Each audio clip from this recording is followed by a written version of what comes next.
Hola a tots i totes! Avui parlarem de conciliació i corresponsabilitat. El món de la maternitat és el fre més important que tenen les dones en la seva carrera professional. Oi, Eli? Exacte.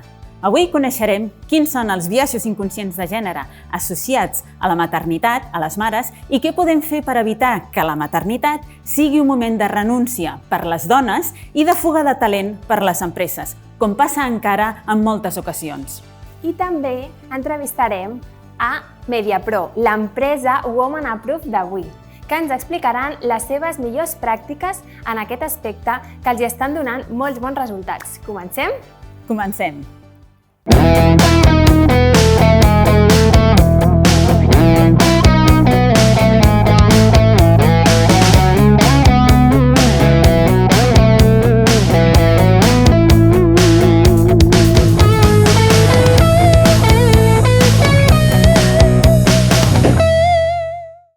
Avui us explicaré la història de la Marta, que fa uns dies em va explicar que el seu gran repte actual és recuperar el nivell professional que tenia abans de les seves 2 baixes maternals, ja que en tornar de la primera baixa es va trobar que les seves funcions de responsabilitat havien estat assignades a altres persones de l'empresa i a ella li havien deixat funcions d'una categoria inferior a la seva.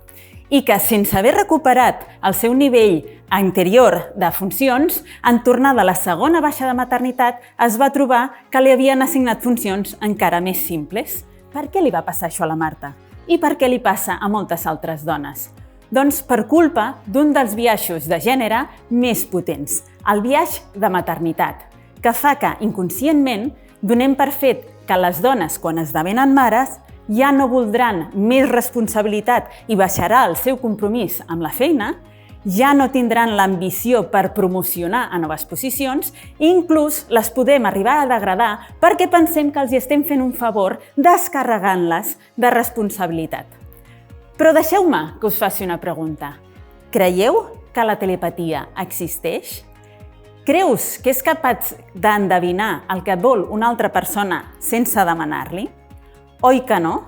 Doncs, per evitar el biaix de la maternitat, només cal que li preguntem a les futures mares quines seran les seves aspiracions quan tornin de la seva baixa maternal i implicar-les en la planificació tant de la seva baixa com de la seva reincorporació. Quan bloquegem la carrera professional d'una dona només pel fet que ha estat mare, estem prescindint d'un talent que podria ser clau en el creixement de la nostra companyia. T'has plantejat mai que les competències que desenvolupa una dona en ser mare per gestionar la complexitat i el canvi que implica el creixement de la seva família són competències que són clau, per exemple, en la gestió de projectes, competències com la planificació i el control? I si encara hi ha algú que el que li preocupa és l'absència durant el període de la baixa maternal, deixa'm que us faci 3 observacions. La primera és que una baixa maternal sempre és planificable.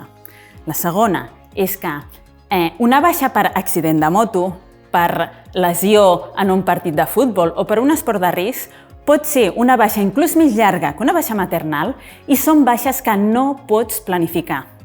I tenint en compte això, li preguntes en les entrevistes de feina als candidats home si porten moto de gran cilindrada o si practiquen algun esport de risc?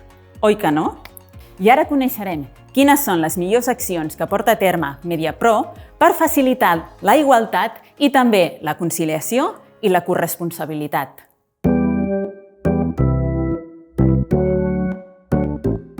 Hola, quina és l'estratègia que utilitzeu des de Mediapro per promoure la diversitat i la igualtat?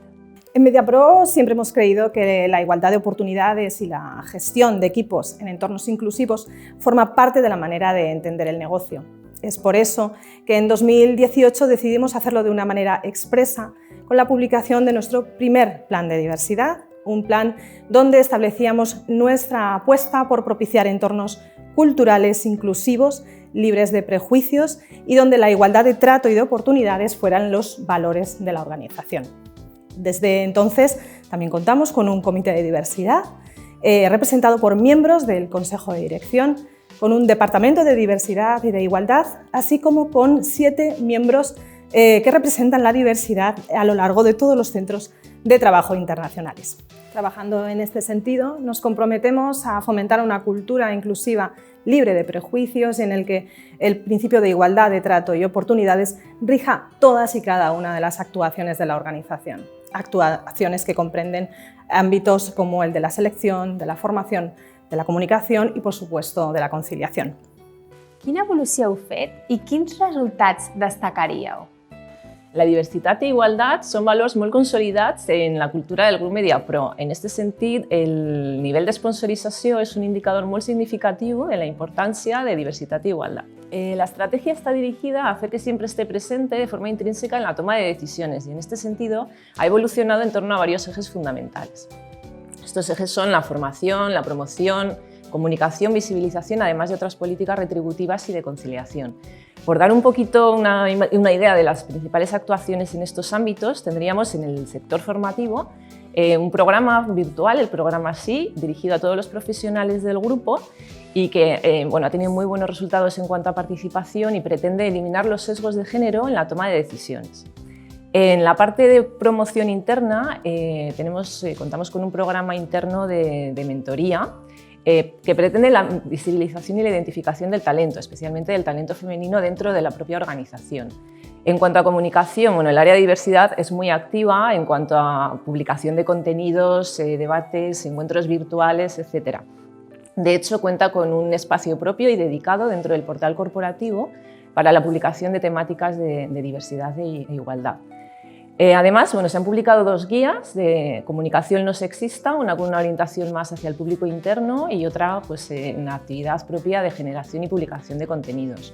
Esto pone de manifiesto el compromiso social del grupo, no solo hacia las personas que formamos parte del mismo, sino también en el ejercicio de su actividad profesional, como referente, ¿no?, en el sector europeo, en el sector audiovisual europeo. Además, la visibilización creemos que es un factor fundamental. Por eso se ha incrementado muchísimo la presencia femenina en foros y debates profesionales, además de diversos compromisos institucionales, adhesión a códigos de buenas prácticas.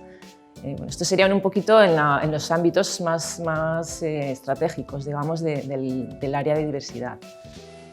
Quins problemes heu detectat per les famílies a l'hora de conciliar i com afecta a les dones, especialment? Los datos nos indican que un 67% de las personas que trabajan en nuestro país dicen tener problemas a la hora de conciliar la vida profesional y la vida personal. Y cuando hablamos de personas con cargas familiares, que suelen ser las mujeres, el porcentaje se incrementa hasta un 80 y tantos %, ¿no? En este sentido, la problemática que identificamos en la sociedad suele ser problemática de horarios de trabajo, problemática de falta de ayudas a la conciliación y falta incluso de apoyo, de red de apoyo familiar. Los problemas en el grupo, además contamos con la particularidad de tener un sector con unos horarios de trabajo dedicados, propios de nuestra actividad, ¿no?, como son la cobertura de eventos, las producciones. Además, con la pandemia mundial que vivimos se ha puesto de manifiesto la realidad de muchas mujeres que han seguido asumiendo cargas personales, cargas familiares y se ha sumado también la dificultad añadida de tener que compartir en muchas ocasiones espacio familiar y profesional, con el riesgo evidente de la no desconexión. Quines són les accions que apliqueu per fomentar la conciliació i la corresponsabilitat? Durante estos más de 2 años de intenso trabajo en el departamento, hemos desarrollado y seguimos haciéndolo estrategias para favorecer la conciliación y la corresponsabilidad dentro del grupo, atendiendo también a las necesidades propias de los negocios de la compañía. Trabajando en la publicación, por ejemplo, de un catálogo que recoja cada una de las medidas que ya están implantadas en el grupo y aquellas otras que estamos incorporando a medida que vamos trabajando en ellas. Todo para mejorar la conciliación familiar y personal.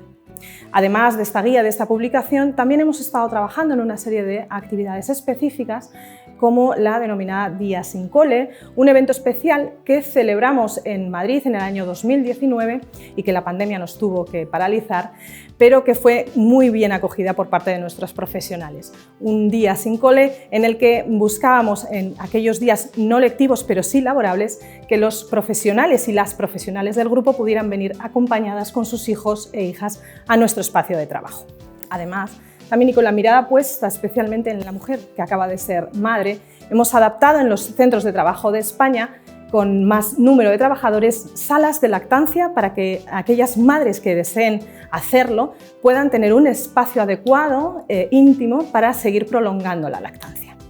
Estamos trabajando en todas estas acciones que mejoran la conciliación y el equilibrio familiar y personal porque creemos que es un pilar fundamental del Departamento de Diversidad. Gràcies, Carolina i Sílvia. I Laia, tu que has escrit el llibre Mamabós, on hi ha 88 estratègies per mares per deixar de ser invisibles i liderar la seva carrera professional, què opines de l'efecte de la maternitat en la carrera professional de les dones i quines reflexions afegiries sobre el tema de la conciliació? La maternitat per mi és un plus. Com explico, en el llibre Mamabós hi ha molts mites que ens fan creure que la maternitat ens atonta, ens fan perdre les ganes de seguir progressant professionalment o inclús que no és compatible una carrera professional d'èxit. Però tot això són creences limitadores. No us les creieu. En alguns països com Dinamarca, la maternitat en el currículum s'equipara a un màster. I és que realment jo crec que és un màster exprés d'habilitats directives. És un màster accelerat. Aprenem a marxes forçades a coordinar, planificar, negociar, comunicar, empatitzar. Cada dia és una prova de foc per superar nous reptes. I oi que hi ha persones que tenen una experiència internacional i quan tornen, després d'estar uns mesos treballant fora, es considera que aquesta experiència li ha portat a la seva carrera professional? Doncs per què no ho creiem de la maternitat, si és molt semblant? A moltes dones els hi passa com a la Marta, que explicava la Eli a l'inici d'aquest capítol, on després de tornar de la seva baixa de maternitat li han assignat unes funcions més bàsiques. I què podria fer la Marta, o persones en el seu cas? Doncs parlar clar, expressar de forma clara el teu compromís amb la companyia, que segueixes tenint ambicions, aspiracions, dir-ho de forma explícita perquè els biaixos són inconscients i sí, cal recordar-ho. I què més? Doncs també pot col·laborar de forma proactiva en la planificació de la seva baixa i en la seva reincorporació. Per què no també estar present? I ara que es troba que ja li han degradat les seves funcions, què pot fer? Doncs expressar la seva disconformitat, no? Demanar que li retornin o que li assignin de noves del mateix nivell. Es tracta de fer visibles els biaixos i posar a sobre de la taula els nostres desitjos. Això és molt important. I sobre el tema de la conciliació. Avui destaco 2 falsos mites. El primer d'aquests mites és pensar que quan parlem de conciliació ens referim només a les mares. La conciliació comença per la corresponsabilitat, ja que tenir un fill no és cosa només de les mares, sinó que és imprescindible que els 2 membres de la família s'esforcin per fer-se responsables d'aquests nens. I quin és el dilema que tenen aquí els pares? Ivan Jablonka, en el seu llibre Homes justos, parla de les noves masculinitats i explica que lluitar contra el patriarcat és lluitar contra un mateix. I encara succeeix que hi ha molts homes que tenen por de demanar una jornada reduïda, de fer els 4 mesos que els pertoca de baixa de paternitat o inclús sol·licitar un permís, com portar els seus fills al metge. Estem volent canviar els estereotips i això sovint costa. Costa combatre els hàbits, els privilegis i els biaixos, però és cert que cada vegada hi ha més homes que volen fer de pares, que volen recollir els seus fills a l'escola, que no volen només ser el sostén econòmic. I això és senyal de que la conciliació és necessària i és important per tots, homes i dones. I el segon mite, un altre d'aquests falsos mites, és pensar que la conciliació vol dir treballar menys hores o reduir el teu horari. I això no té per què ser conciliar. Conciliar vol dir treballar, complir amb els teus objectius per ser eficient i a la vegada que la teva empresa t'aporti llibertat necessària per poder compaginar i equilibrar la teva vida personal amb la teva vida professional. No tracta d'escalfar de cadira, sinó de ser productius i mesurar amb resultats reals. La conciliació el que pretén és equilibrar les esferes de la teva vida. En resum, la maternitat és empoderadora, transformadora i en molts casos, si no tinguéssim fills, quins serien els futurs compradors d'aquestes empreses? S'ha de valorar també aquesta contribució social que fan els pares i les mares. La maternitat o paternitat no té per què ser un moment de renúncia o de culpa. Pot ser un moment d'impuls professional, ja que totes les habilitats que desenvolupem a nivell personal també les podem aplicar a nivell professional. Així que endavant per un futur més igualitari.